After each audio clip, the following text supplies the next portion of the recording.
Welcome everyone. This is a webinar series on the long-term energy scenarios for the clean energy transition. My name is Pablo Carvajal from the IRENA Innovation and Technology Center in Bonn. This webinar series is organized as one of the activities under a clean energy ministerial campaign on the long-term energy scenarios.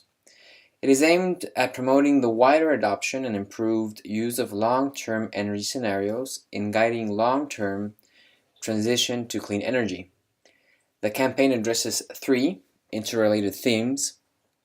The first one is about the use of scenarios and the political process guiding towards clean energy transition. The second theme is about improving scenarios and modeling tools to reflect emerging factors relevant for the transition. And the third and last theme is approaches to build scenario building capability in the government sector. Today we have two speakers. We have Dr. Liu Jun from State Grid Energy Research Institute. He will be speaking about the use and improvement of scenarios in China. We also have Alban Kitous, Policy Officer of the Economic Analysis Unit of the European Commission, Directorate General in Energy. Each speaker will have 20 minutes. 15 minutes for presentation, and 5 minutes for questions and answers. The webinar will be recorded and shared through the IRENA webpage. Before we begin, I will briefly introduce how to operate the Webinar 500 user interface. All of you are currently muted and will remain so throughout the webinar.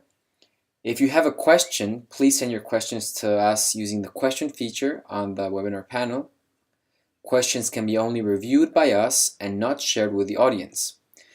We will be monitoring the questions throughout the session and select some to be answered by our panelists at the end. Due to time constraints, we apologize in advance if your question is not answered by the end of the session.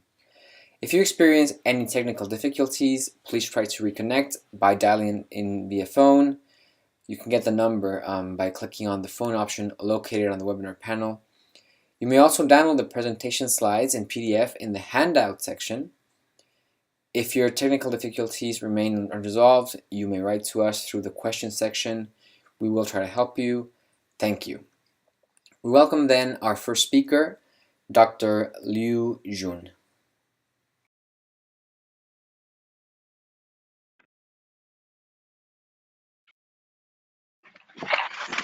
So, hello everyone.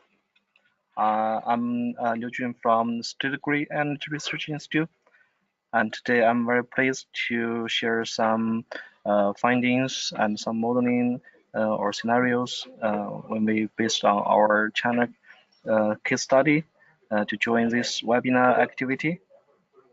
So, according to the previous discussion with Pablo, I will give some introductions about long-term energy scenarios for the clean energy transition in China.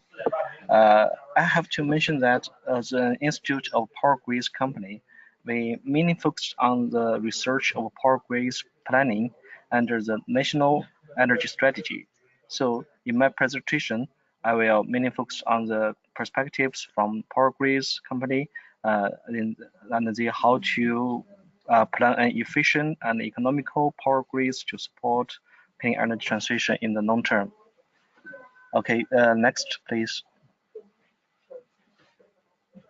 So, next slide, please. Hello. Yes, we passed the slide. Yeah, next.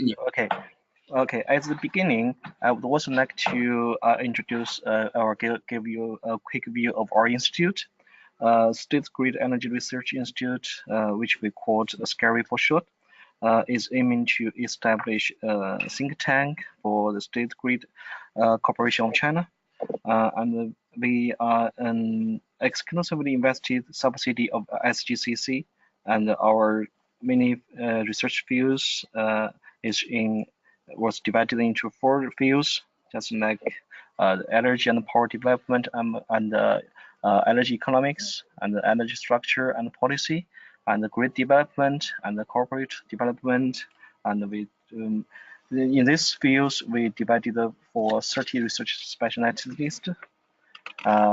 So this is just a quick view of our institute. If you have some interest in, if you have interested in our institute, we can connect later after this webinar. Next, please. Next slide. Next, please. Hello. Yes, it's next. Okay. All right. As you might know that the China government have released an energy strategy document around 2016. Since 2016, this document gives some development objectives about the consumption and the non-fossil energy development and carbon emission and some efficiency, energy efficiency, etc. In the next 30 to 40 years. Some objectives are kind of ambitious, such as that the non-fossil energy share in 2050. We are aiming to raise this share to about 50%. Yeah. In 2050, 50%. Yes. So this target or this objective is kind of ambitious in nowadays technology or some economical reasons, but it is still in debate by different experts. Some experts think that this objective is hard to achieve, even we maximize the development of nuclear and hydro. There is still a great gap which wind and solar have to fill with. So it means that it is highly dependent on the improvement of energy efficiency and the technologies such as the generation of wind and solar, and some innovative application of renewables in the end-use sectors such as synthetic natural gas. So I think this is some kind of really hard or really challenge to achieve this goal. Okay, next please. Next slide, please. Yeah, thank you. As you know, I mentioned in last slide that there are great challenges for the clean energy transition in China. We have summarized the 5 aspects. First of all, is that in China, the energy transition is kind of very different from other countries because the structure of our production and consumption. In most developed countries, oil and natural gas have played an important role in the energy transition. In our country, the coal is dominant in production and consumption, so it's very kind of different from other countries. However, in our country, the shortage of oil and natural gas resource give the rise to high dependence on importing from other countries. So, in order to realize clean energy transition, we think that might be a leap from coal to renewables. The oil and the natural gas is kind of is expensive or many depend on the importing. So we think that might be a leap.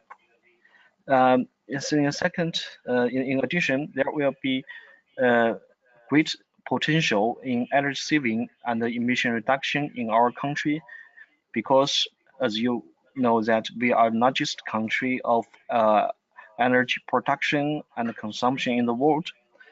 We almost consumed over 20% of energy around the world. So if we can save more energy and reduce more emission, we can make great contribution to clean energy transition around the world.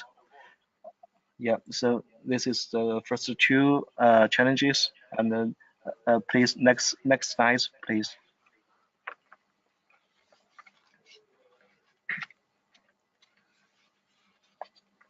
Next, all right. In the third one is about how to optimize our energy structure in this long term. But in this figure, you can have a you can look at that most developed countries, the energy consumption is kind of stable, and because they are already in the post-industrial age. But in China, we have some great driving force in the industrialization and urbanization, and there might be a continuous growth in the consumption. So we have to deal with how to optimize the already consumed or the reserve, and how to perfect the addition in our energy structure. So we have to uh, optimize our energy structure along with the growth of energy consumption in the long term. So it's the third one. Next slide, please.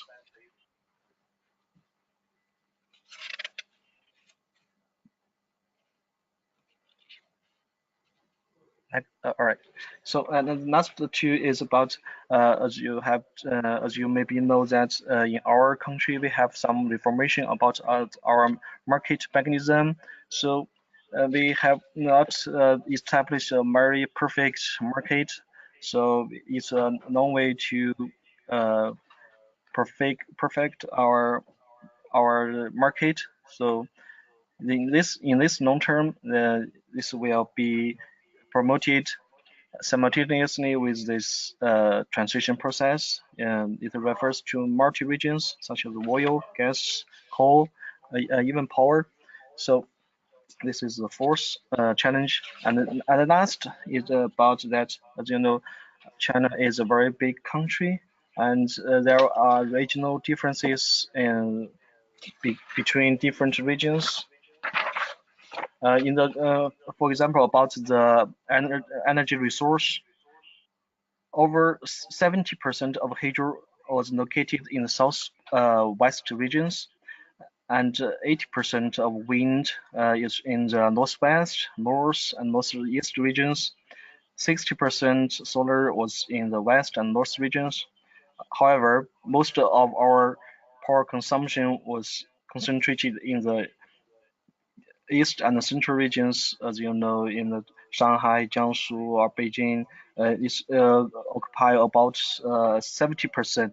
So this is the great challenge uh, how to deal with this imbalance between different regions. So because we have these challenges in our long-term scenarios, we have taken this into consideration. So next, please.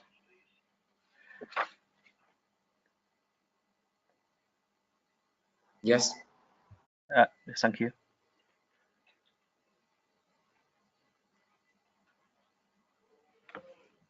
All right. I've mentioned the five challenges I have summarized in order to describe these challenges in our model. We have made a mixed model to describe the features both in the demand side and the supply side.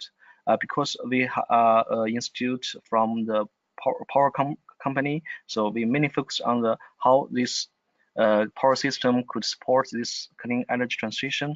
But we also take the influence of other sectors into consideration.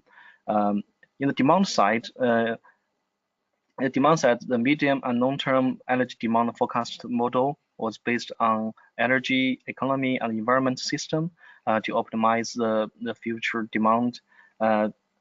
So we have also to take the constraints of total quantity control or total consumption control, and the pollution emission, and the efficiency improvement, and the climate change. Take all of these constraints into consideration to forecast or predict our future energy system. This is demand side model. And next, please.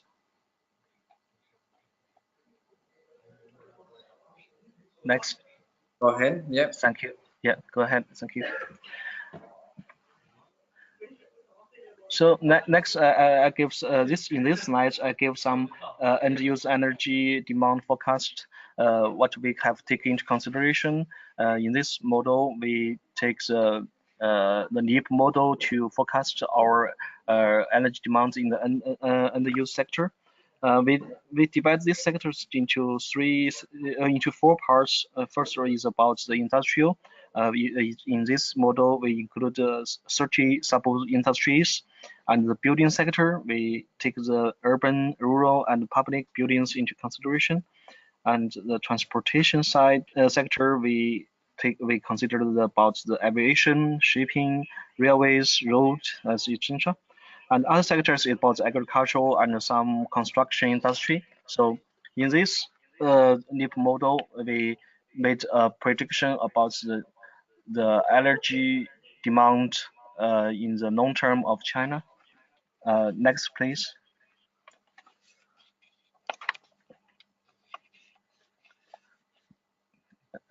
Go ahead, please. Thank you.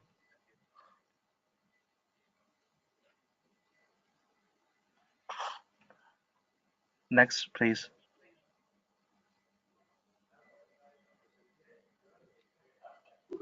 Yes, go ahead. Yes, go ahead.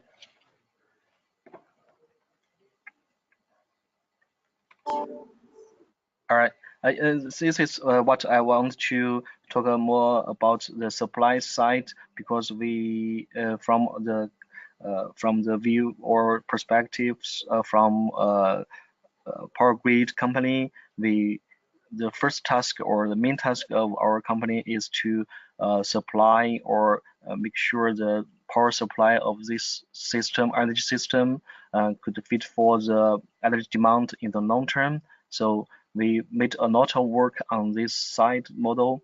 In this model, we totally take the national energy strategy, as I mentioned in the previous slides, and how to fulfill the capacity expansion of non-fossil energy resource and the total amount, distribution, and interregional power flows of different regions. So this is what we have to focus on the power supply and the power grids construction. So in this model, we take some boundary conditions about the objectives and the non-fossil energy prediction, and we have also some resource constraints, and we input several power factories capacity expansion development, and the output is about where we can build or newly built the power plants in different regions, and how these power grids could have to be built to connect with these different regions, multi regions. So this is what this model we want to talk about. In this model, there is a kind of how to say, is about a tool we called about gas. It's in the next slide, please. Please, the next slide.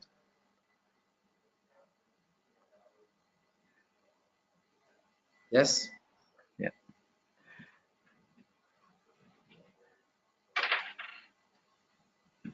Next, please. Yes. Yes.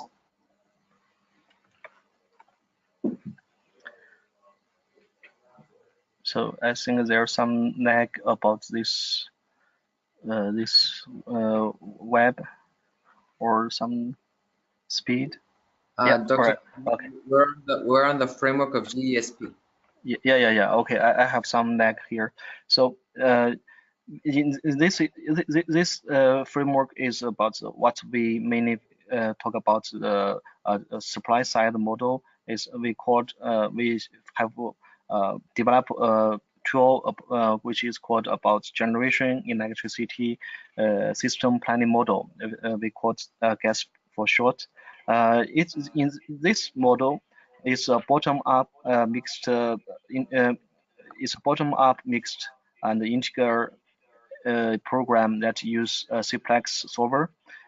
The objective with this model is to minimize the total cost during the planning period, maybe the next 20 or 30 years. In this model, it also includes many of the standard constraints that could be found in other capacity expansion models. And also we have some unique characteristics. In our model, we can co-optimize the generation and transmission capacity.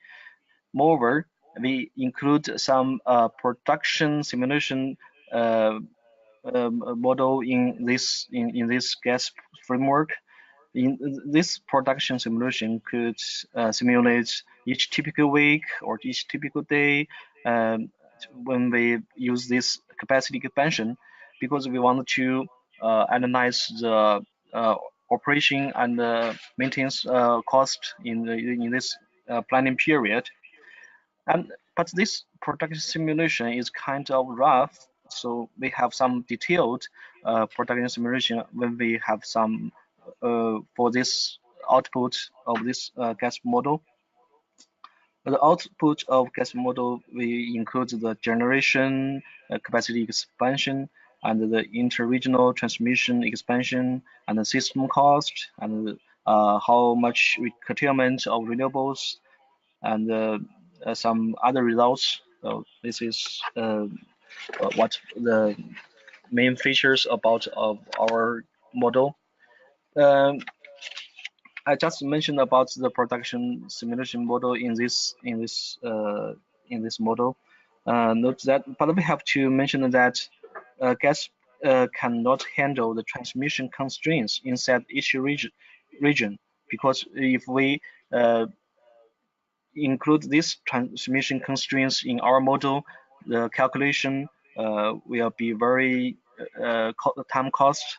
You know, this will cost many times to solving or optimizing.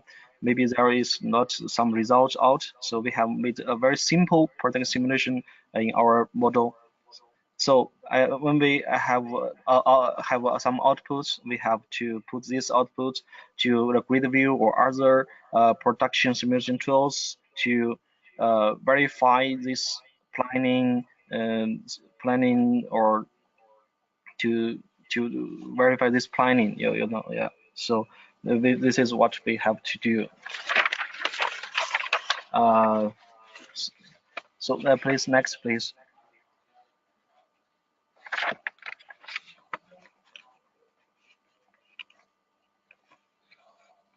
Yes. Next, yes. I would also like to talk something about several features in gas. First of all, is about the how to determine or how to describe the variable renewable renewables in its planning model. For first of all, we define the capacity value for this. We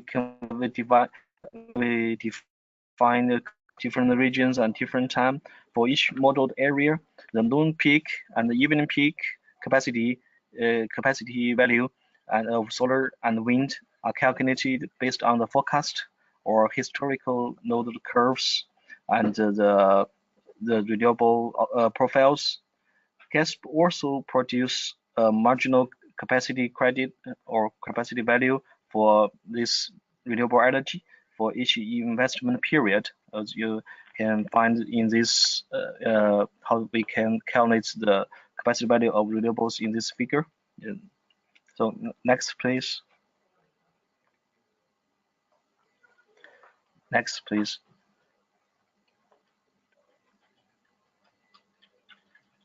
Yes. Yeah. Next, please.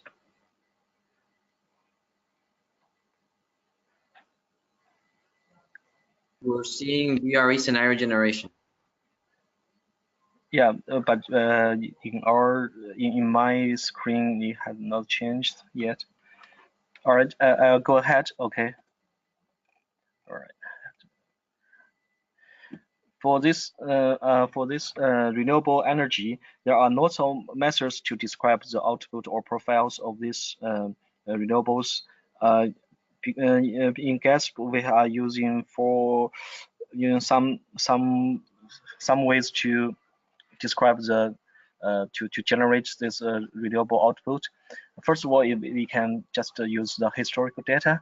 It's very simple, and next we can, because you know some that in some regions of China there have some serious curtailment in the last several years. So this data have to be recovered by some algorithm or some tools. This tool was developed by another institute from SGCC. We called SGERI. So we can recover these curtailed curves to we use this data to simulate, and then we also use some Monte Carlo simulation based on the Markov chain. We call it some MCMC series model. So this uh, right up to now we have used these three kinds of way to generate or use this output of renewables in our planning, but um, each we have some shortage, as you know, that we cannot predict the renewables in next 20 or 30 years.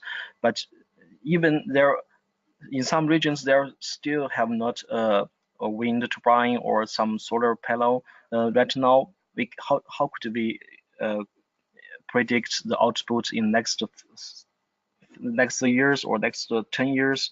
So we have also contact with some other guys to they have some more detailed data. They can generate this or they can have some data from the space and they can predict the output of these renewables. We are made some updates in the future. So next, please.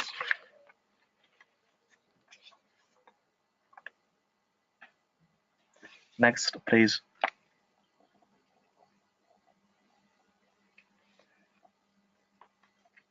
All right.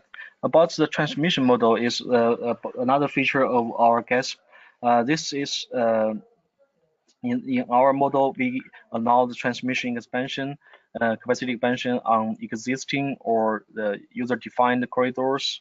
These corridors could be defined between any two regions, not only the neighboring regions. And the investment of different kinds of converter stations and the emergency reserve requirements are considered for these lines, and the cost of convert station is kind of not related to the length of this transmission line, and in the receiving area, even faster response reserve is required to deal with some accidents. So in our up to now, in our model, we have described some transmission lines with two types. First of all, is about this transmission line is kind of operated like the hydro station. We divided this with three pieces of output about the first output, average output, and the expected output. So this DC lines operated as kind of flexibility under in several regions, and other we can participate in the peaking, and they can operate at a fixed rate to be optimized by the gas. So it's a very flexible when we describe the transmission lines, because in our country we have mentioned that we have some imbalance between regions. Several regions have plenty of resource, and several provinces are the node center. So we have made some transmission lines or cross-regional transmission lines to deliver this electricity to this node center. So in our model, we describe the power source and the transmission lines, how to planning in the next several years. This is what we talk about our gas model in the supply side. So we also have some models around this gas to provide some boundaries or constraints. About some, for example, about the climate change and the air pollution control and the consumption control of coal and or total energy control. Because in China we have some policies to control our total energy consumption. So next, please.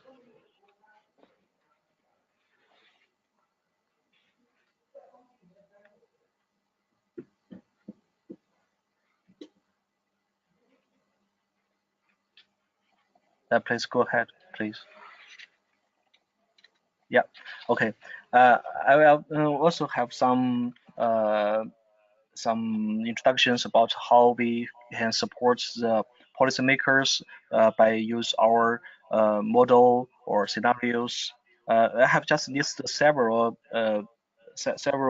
events we have or several researches we support the government. This mainly supports the national energy administratives in China. First of all, is about 10 years ago, we have made use our model to plan some large-scale energy base, including coal, nuclear, wind, and solar. It was studied around 27. And then we have, as you know, we have a goal or objective of 50% share of non-fossil energy by 2020. So in this research, we used our model to forecast or predict and predict how much capacity could be expanded in the different years by 2020 to fulfill this target, and how this power grids could be built to support this the electricity delivery from different regions. This study was carried out around at 2012. So this is helps National Energy Administration to determine the non-fossil energy generation capacity expansion. And then we have some continuous research year by year is about capacity expansion of cross-regional transmission lines for the SGCC planning departments to plan our power grids in the mid-term and the long-term. So this is what we have done. There also have some other research and task to support the decision makers. I have not gone to too much details because we have some. This is a continuous support and continuous work of our institute. Next, please.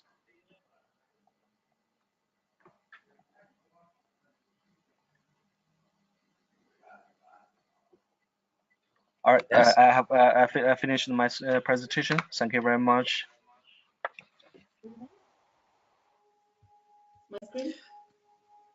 Thank you very much, Dr. Junliu. We have some questions coming in. Yeah. Okay. For you as well, we will be grateful if you could write them down, and we'll give you 2 questions. Give me a second. So the first question is, how are the model results linked with the actual investment decision by the state grid? How they are informed by these results? Sorry, I can't hear too much clear. Sorry, could you repeat? Let me go again. Okay, it's how are the model results linked with the actual investment decision by the state grid? How they are informed by these results? Yeah. You mean about the link about our model results and the investment decision from SGCC? Yes. Yeah, I think this because as you know, the investment of SGCC was divided into several parts, mainly in this cross-regional transmission lines was determined by the headquarters of SGCC. Most 500 kilovolts voltage transmission lines was determined by the provisional company, which also is a subsidy from SGCC. So in our model, we mainly support the cross-regional transmission lines. So the investment of this cross-regional transmission lines was highly connected, highly related with our modeling. Thank you. Yes, we have another question. Sorry, there is some noise. Sorry. Yeah, sorry about that. We have another question, if it's okay with you, Dr. Julian. The question is, how do you factor in the fast deployment of new energy technologies in China in your modeling, electric vehicles, solar PV. I think you mentioned it quick. Maybe you can deepen that a bit more. How you factor in the fast deployment, especially the fast deployment of these technologies, disruptive innovation. And the second question is, another one is, how did State Grid initially choose which models to use? I just hear about the first question. You in the first question you talked about the quick change of the cost of different kind of renewables. How we consider this change in our model? Sorry? I have repeated your question because there are Yes. some noise in the headset. The first Okay. question is about the quick or fast change of cost and the efficiency of different kind of generation, renewable generation. You want to know how we consider this change in our model? And not necessarily the cost, but the fast deployment. How do you capture the fast transition? Fast deployment. All right, all right, all right. I know that. So in this in up to now, the deployment of renewables in China is kind of fast, but it's really relatively kind of small um, in our power sector. Even we have 300 gigawatts renewables right now, exclude the hydro, but we have totally about how to we have totally about 2,000 gigawatts, about 2,000 gigawatts installed capacity of our power system. So it's just it have some very small proportion of our in our power sectors. So even they deployed very fast, but it cannot influence or influence our planning in this short term. But in the long term, it did influence our planning. That's why we have used gas and update the description of these renewables. So I think in your first question you have some you want to know what we are planning in the next 2 or 3 years, but I just think that is in the short term. But we have used another tool to analyze this fast deployment of renewables. We use some production simulation tools to analyze how this different capacity of renewables integrated to our grid. What's the influence? We have to do some measures to accommodate these renewables. So because this fast deployment is in the short-term perspectives, so I think it's in the long-term scenarios we did not consider that too much. Yeah. Yes, thank you very much for your question. One last question for you that had Yeah. just come in. How do you model the future resource availability or risks due to Yeah. climate change, and especially the hydropower components of it? You mean you mean the risk Yes, about yes. of the Hydropower is a very important resource. Hydropower is a very important resource and technology in China. The yeah. question is if you're considering climate change, how you're considering climate change in the models, and what would be the risk of climate change. Yeah, I get it. So in our model, the climate change is about is highly related about the carbon emission. In our country, the power sector, mainly the coal-fired power plants, almost emitted about 1/3 of the total carbon. So in this, in our model, we take the carbon emission as a constraints to limit our the use of coal-fired power plants. So just we use it as a constraints. How to determine these constraints is according to our national. We have made a commitment about the climate change. We want to the carbon emission of our country would reach the peak before 2030. So we have made some calculations about how much this peak is and when this peak reaches just before 2030, maybe it's 2028. Yeah, so we made this calculation and then we divided into our power sectors and made this as constraints in our models. Yeah.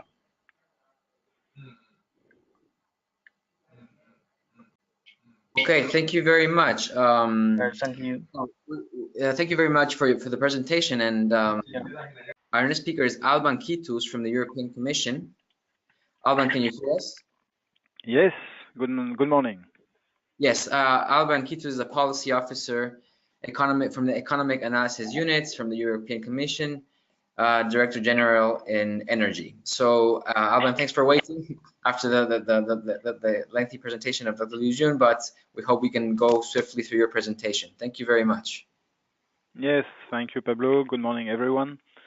So, what I'm going to talk to you about today is how modeling and quantitative tools have been used by the European Commission on energy and climate policy assessment, mostly ex-ante policy assessment over the last years, with an illustration of a very recent exercise we carried out last year on the Commission's proposal for EU vision for long-term strategy in the context of the Paris Agreement and the UNFCCC.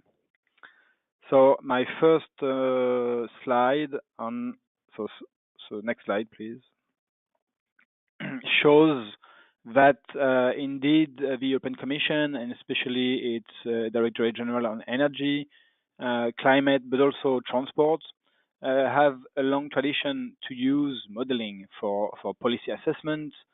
You can see here on this timeline different policy package proposals over the last 10 years, starting in 2008 with a 2020 EU climate and energy package, followed by two roadmaps, the 2050 energy roadmaps and the 2050 low carbon roadmaps, published in 2011. This was followed in the next years by more analyses for a 2030 framework for climate and energy. And we also carried out analyses in the context of the Paris, of the COP21 and the Paris Agreement, with a blueprint document for an agreement in Paris. And in 2016, 2017, the Commission has released the so-called Clean Energy Package, which includes a number of legislative proposals covering most topics on energy and climate and also transport issues. And this package has actually been now agreed upon to a very large extent by the co-legislators of the EU, and will translate into a new regulatory framework for a number of fields. And last year, in 2018, we published the Commission's proposal, as mentioned already, for a long-term GHG emission reduction by 2050. This document, this initiative, was published on November 2018, just before COP24, so as to be able to trigger a debate with our non-EU partners. So next slide, please. So this initiative is materialized by two documents. There's a policy or political document, a communication on the proposed long-term strategy. And this communication is backed by an in-depth analysis, which is much longer, fairly thick, and which includes quite extensive qualitative and quantitative analysis of what such a strategy could look like by 2050 at EU level. So next slide, please. So the strategy builds upon modeling tools, as mentioned, and I will come back to it in the next slides. But it also builds on a bit more than just our own modeling toolbox. First of all, we accompanied our analysis by some stakeholder consultations previous to the analysis itself. One of them on technology, technology costs, technology performance as of today, as they could be expected in the future. So we did put around the table a number of people, experts of these technologies from the industry, from the academic world, from institutions. We also carried out a broad literature review covering the IPCC special reports on 1.5 degree, a number of studies and modeling exercises done by other people, by institutions, academics again. We also try to put on board a number of inputs from documents such as industry roadmaps, position papers, and so on. And finally, this exercise has been the opportunity to drag upon the European Commission services expertise on a number of fields. So all this has been included in the in-depth analysis as a complementary to the traditional use of models. The idea was to provide a robust perspective on our analysis and not be completely 100% model dependent. We all know models are very powerful tools to investigate complex issues, but we also know they are limited. We considered it was a good option to put these modeling outputs in a wider perspective. Next slide, please. So over the years, the Commission has built kind of ecosystem of tools that it is now using increasingly, and this ecosystem builds upon different layers of analysis. There's always an economics analysis. There's obviously an energy system analysis, which is very important for energy, but also climate and transportation. And we also added layers on land use and agriculture. Obviously, there are a lot of interaction with the energy field, but also with climate policy. And finally, a block on, to complement the other ones on non-CO2 greenhouse gas emissions and also on air pollution, which is very important related policy issue. So next slide, please. So what do? We populate these different layers with tools. Here you can see the different tools that have been used in the specific case of the EU long-term strategy, or at least the Commission's proposal for such a strategy. It's not an exclusive or exhaustive list. We have other tools which are complementary or sometimes in parallel, which can be used in other policy contexts. But this is a list of tools that were activated in 2018 for this strategy. I will not go into the details of each of these tools, but I will rather describe how we have them interact. So that's next slide, please. So basically, we're making sure that the information flow from one level to the next is operating smoothly, and relevant information are sent from one model to the next, so as to make sure that the overall picture is consistent, and all scenarios are able to describe not only what happens in energy, but also the implications on land use, for instance, the implications on local air pollution and air quality, and finally the implications on jobs, economic production, economic growth. You can also see here that on the right you have these two boxes, the Quest model and the forecast models that have been used also in our analysis, but with a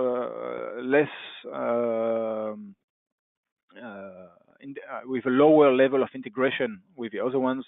We just made sure that the scenarios investigated by these two models were consistent by the set of scenarios investigated by the toolbox where you see the arrows connecting the different levels. So how does this work? Next slide, please. Well, the first step is to define a set of boundary conditions. It usually includes population and GDP growth in a baseline case. There's more than this, but that's one very important driver. Say. So we start there, and then we move to next slide, please. We feed the energy system models with this information. And which then run the different scenarios considering these framework conditions and a number of policy constraints or policy objectives. I mentioned here that these energy system models, they also already embed what we call reduced forms of the other tools that appear on the lower part of this scheme, so as to have already a first level of kind of internalized interaction between energy, land, and air pollution. And then we move to the next slide, please. Yes. Then once we've run the first set of scenarios with the energy system, we run the land use and air pollution models for further detail and to check that to check for consistency. Some information is sent back to the energy system models to close the loop there. And then the final stage is on next slide, please. And finally, once we have the physical world kind of stabilized, with including all the policy objectives or policy targets we wanted to reach, we feed back, say, the economic analysis, so as to investigate the impact, the impact of policies on, as I mentioned, on economic activity, economic growth, jobs, and social impact. The next slide, please. As mentioned already, this overall analysis in this specific case of the EU long-term strategy has been completed by additional modeling analysis with these two models, which are complementary, which did run their own scenarios, but were roughly consistent with the other ones. And we added this information also in our analysis, in our tables and graphics as a robustness check and addition. Now, if we move to the next slide, what have we assessed exactly in the strategy? We built 8 scenarios in addition to a baseline case. And these 8 scenarios have been defined in the context of the Paris Agreement, so they all respect the Paris objectives of GHG emissions being reduced so as to reach a well below 2-degree ambition up to a 1.5-degree ambition. This has been translated for the EU in terms of GHG emissions to be reduced by 2050 compared to 1990.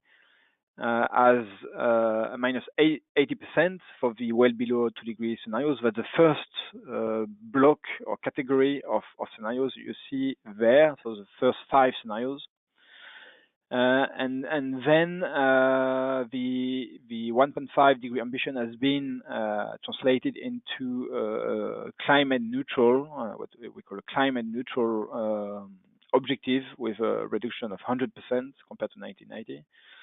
That's for the third category on the right, and then in between you have what we call the combination scenario, which actually puts together all the different pathways explored in the 80% or well below 2-degree scenarios, and leading to something close to 90% GHG emission reductions.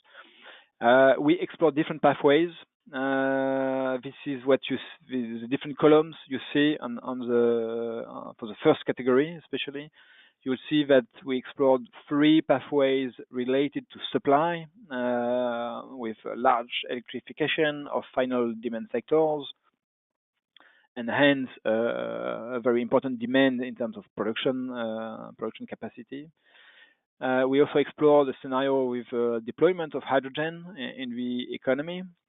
Third scenario with deployment of power to X, so with all these e-fuels, e-methane, e-liquids developing in different sectors.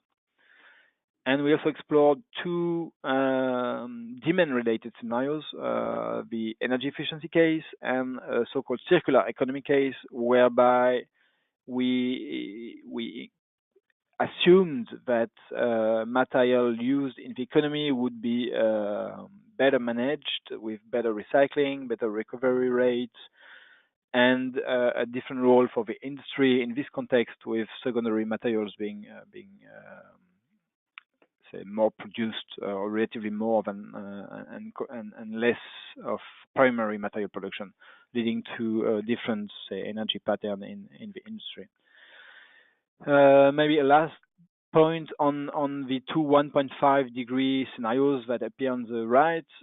There's again, we explored two set of options. The first one is called 1.5 take, and it relies almost only on technological progress in all sectors.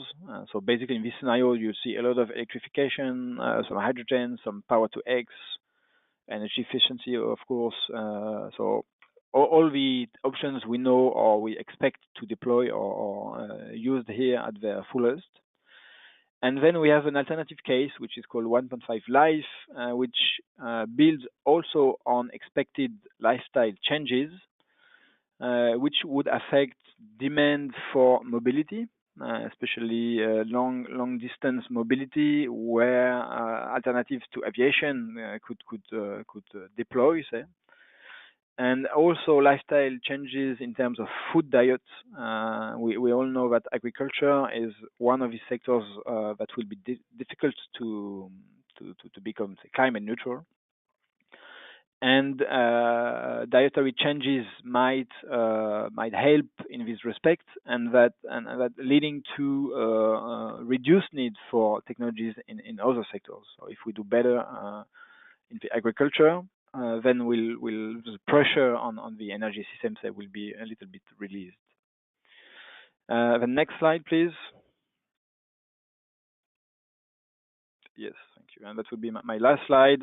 This is a summary of the results of this analysis. This graph is actually from the communication, but anything that's behind this you'll find in the in-depth analysis. So it shows the evolution of growth in land consumption by energy type, say, starting as of today in 2016, then moving to 2030. The 2030 point actually includes the recently agreed targets at EU level on energy efficiency and renewables. So that was an output, say, of the clean energy package that I mentioned at the very beginning. So we can see already here that renewables are progressing significantly in the primary energy mix. And then you see the mix in the baseline case, and then in the last 3 columns on the right show the averages across scenarios for the below 2 degree scenario, for the intermediary level, and finally the last one on the 1.5 scenarios. And obviously, what we see is very large deployment of renewables in the energy mix, up to 60% by 2050 in the 1.5 cases. We see still a role for nuclear in our primary energy mix. We don't expect nuclear to grow in volume, but as you can see here, at the top of the upper part of the graphic, you can see the volumes of energy consumed, and you can see that these volumes decrease compared to today in all cases. So with a lower volume and kind of similar levels for nuclear, the share would slightly increase. and eventually there's still some remaining fossil fuel use, but mostly for or only for non-energy uses, especially in plastics. This is a gray bar you can see at the very bottom on the right.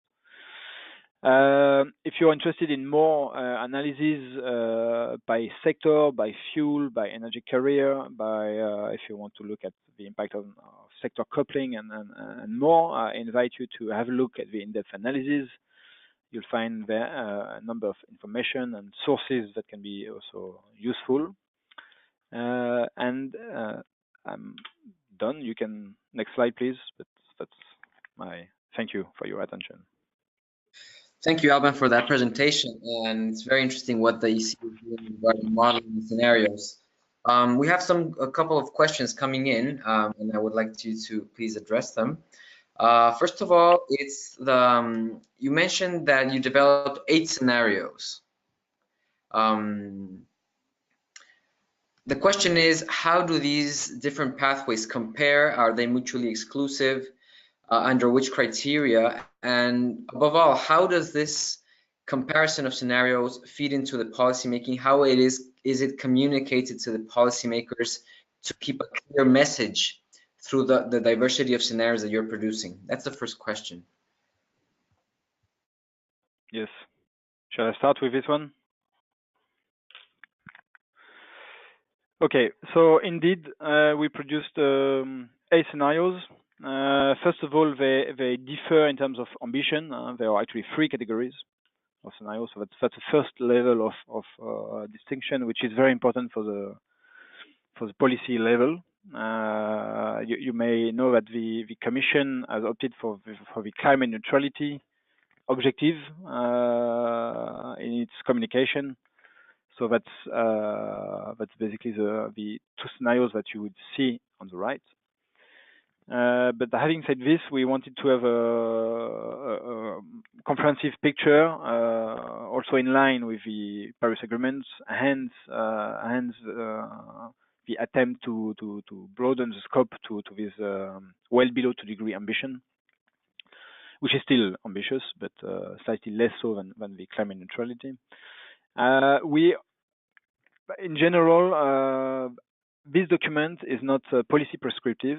There are no targets, so it's more an exploration or a vision of what the future may look like and where the EU could head to. So we wanted to explore different credible pathways in terms of technological deployment, because we know where we are today, but we don't really know what may emerge more or less quickly in the coming years or decades. So the future is still quite open, and we wanted to explore these different pathways, considering different deployment of technologies. For instance, the hydrogen and Power-to-X, they are clearly linked to an assumption that technologies, both for transportation, production, transportation, and use, would actually develop compared to today, because this technology, although hydrogen is used in the industry, it's not fully deployed in the energy sector.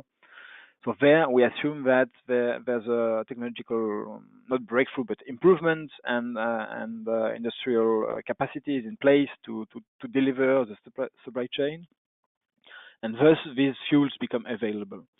In the electrification case, we assumed that, well, first of all, hydrogen and Power-to-X would not be accessible to this extent. But in parallel, electrification in all sectors, and especially in industry, could be much enhanced compared to today. We know that there are options explored by the industry itself. So we took an optimistic view in terms of electrification capacity in these different sectors, always relying on literature, but taking, say, the most optimistic range of the literature in this respect. For the energy efficiency case, there we assumed an accelerated, say, renovation rate of our building stock, further penetration of insulation practices and capacity. and that's also a bit the case in the circular economy. So then how did we look at the results of all these scenarios? Well, we looked at the energy balances, obviously, but we also looked at the investment needs across these different pathways. They differ quite a lot depending on which route you take. They also differ in terms of energy mix to some extent. In the last slide, I just showed the average, but you will see in the in-depth analysis that energy mixes are somehow different. Obviously, energy efficiency and circular economy lead to lower demand for fuels, while power to X, for instance, is very energy intensive, so there's much more needs for supply. But we provided all these analyses by sector, so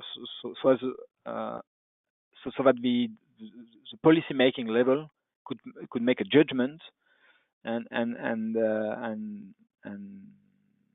decide or build its opinion on this. As mentioned, this is not a policy prescriptive document, so there's no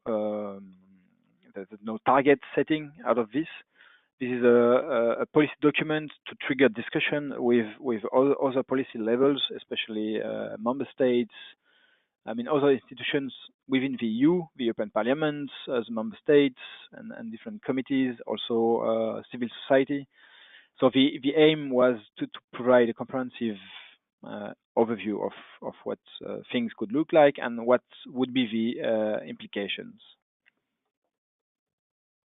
Thank you for that comprehensive response. We have quite a couple of more questions that seem to arise from our attendees. The first one is who executes the model runs? The attendee asks, I know that some models are executed by external experts. How can you ensure the results from different models are consistent? Isn't this challenging?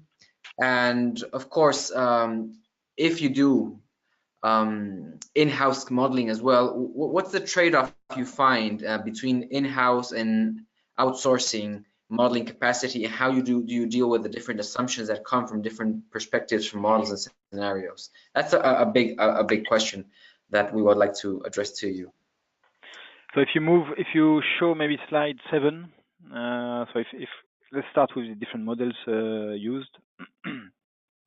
Okay, we're so there in this ecosystem you have you can see different models.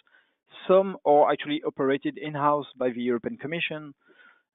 We at the European Commission we have a very interesting department which is called the Joint Research Center, which is Directorate General as DG Energy, but the DG JRC is some kind of interface between science and policy making. And there they have modeling capacities which we use for our policy making exercises. So basically, from DG Energy and DG Klima, what we do is we coordinate the modeling work, the modeling capacity. Part of it is operated by the GRC, so it's European Commission bodies. So these models are, for instance, GEMI3, which appears in the economics layer. Also, the post-GRC for the global energy system, and the CAPRI model on agriculture, which you see at the bottom. Other models are operated by external contractors. So there are different status in these contractors. Here you have consultants for E3ME, an economic model for primes, but you also have an institution. The EASA is operating as the GloBiome model, and also the GAINS model. And finally, you can see on the right, the Quest model is actually operated by Directorate General ECFIN, so Economy and Finance. That's another DG of the European Commission. So it's the policy officers there, they directly run Quest. And finally, the forecast model has been run by an external contractant as well. So you have a combination of situations. The work for us is to ensure indeed consistency. But doesn't come overnight. I can tell you that a lot of these models have have been used in previous exercises. So procedures, and there's been a lot of learning on working, say, together. How to interface best these models, what are the most relevant inputs, outputs to be exchanged. I mentioned the use of reduced form of models. So, for instance, the globe biome model at the bottom and also the gains model at the bottom, they both provide this reduced form of information on a number of dimensions, which is used directly in the energy system model. So that allows from the start the energy system models to already embed a lot of information on what would happen at beyond energy. Say. That ensures consistency already from the start, and then we have these loops to first of all produce more detailed information and also check that results are consistent across the different models and across the different dimensions. This is not an easy task, but we are fortunate enough to build on an effort that has been started a long time ago. So that also helped us to be confident in the overall results and operation. Thank you very much, Alban. We have some couple of more questions regarding some technical aspects of the models. The first one is this modeling differs from other modeling exercises which are more nationally based. We saw the presentation beforehand; it was from China, and we've had presentations from particular countries in general. But the EC's case is challenging because it gathers a group of countries and models them together. So in that sense, I have a question that says, is it challenging to link and retrieve data from so many countries when you do the modeling? And regarding the scenarios, for the lifestyle scenarios, how extreme is it, and how you do assess the lifestyle changes in countries within the European Union that can also be very different? That's one question. And let me drop you another one is, could you share more about the technology assumptions on BECS and CCS used in the 1.5 scenarios? Are you using a carbon price to force entries, or just a carbon emission cap? And you also mentioned that you showed some quick results on primary energy consumption. Could you share just a bit on the economic impacts, which you also said you were modeling? So those are the two groups of questions. Maybe you can give us a hand with those two as well, Alban. Yeah. Okay, so on indeed, this is we are talking about the EU. So the EU is a union of different member states, and all this modeling that you see here, although presented at EU level, it builds upon national level data. So we are here in the energy balances are coming from the official statistical body of the EU, Eurostat, which provides information for all member states. But we complement these energy balances by a number of other data that are needed, that go beyond the standard balances to describe better the end uses by country. That's, for instance, the case for buildings or industry. On this, we rely upon a number of sources, European sources, who are trying to put together the kind of consistent data sets and consistent in terms of definitions, in terms of the type of information, data units, and so on. So that's a considerable work. That's very true. But it's part of the game. I mean, data is, without data we wouldn't do anything. So there's an attempt. I mean, there's a work and a lot of effort dedicated to this. There was a sub question on, but I'm not sure I understood it well. Also on member state level. Yes, it was. It was regarding the lifestyle. You mentioned the scenario. Lifestyle, yes, lifestyle, yeah. Yes, indeed. So that's a difficult question. We don't pretend to describe perfectly lifestyles of society of today, and even less so of tomorrow. but we try to capture in our models what a lifestyle change could imply for the energy system.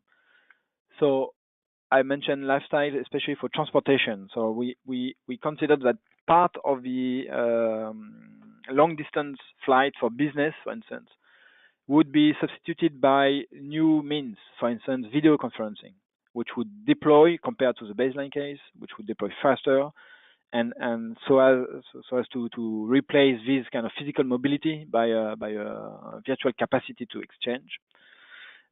We also assume that part of the short distance flights could be substituted by further, say, by high-speed trains, because people would move to train for different reasons. And finally, I mentioned the food diet. So in this case, in the baseline case, in most scenarios, we actually assume a flat evolution of food diet, especially role of meat in the food diet.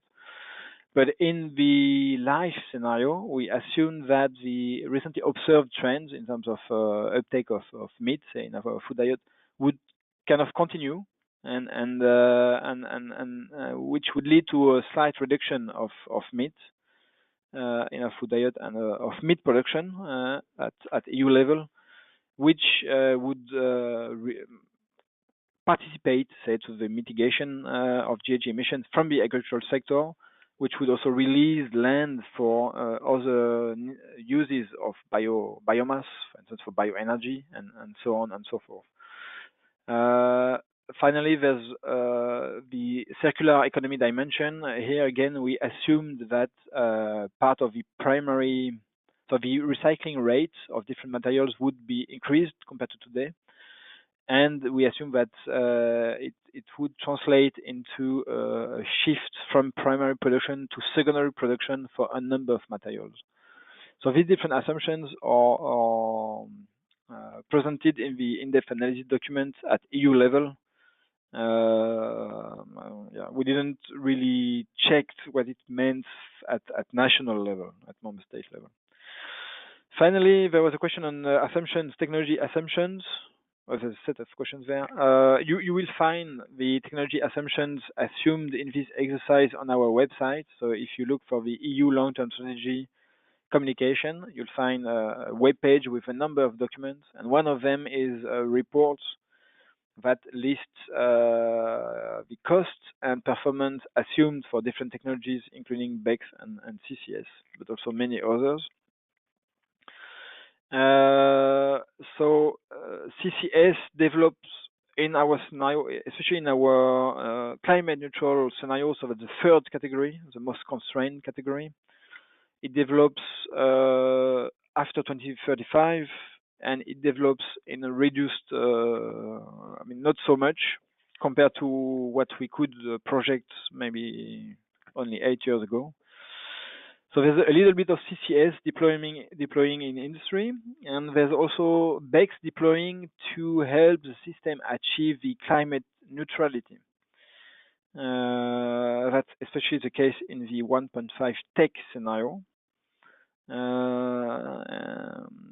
And again, you will see this in the in-depth analysis, but the driver of this is indeed an emission cap. So here the emission cap is no GHG emission at all, considering carbon sinks, negative emissions generated by BECCS, and all the rest of the system.